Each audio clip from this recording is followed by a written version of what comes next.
أعوذ بالله من الشيطان الرجيم. بسم الله الرحمن الرحيم.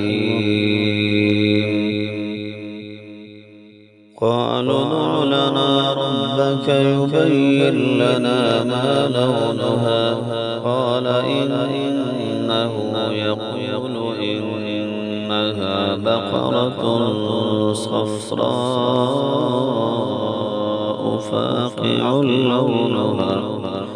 فاقع لونها تسر الناظرين.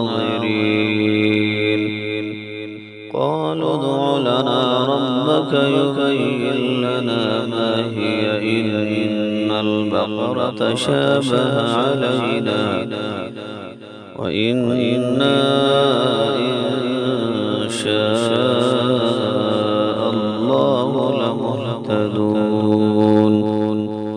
قال إنه يقول إنها بقرة لا ذلول تثير الأرض ولا تسقي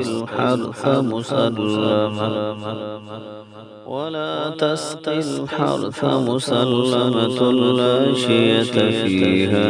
قالوا الآن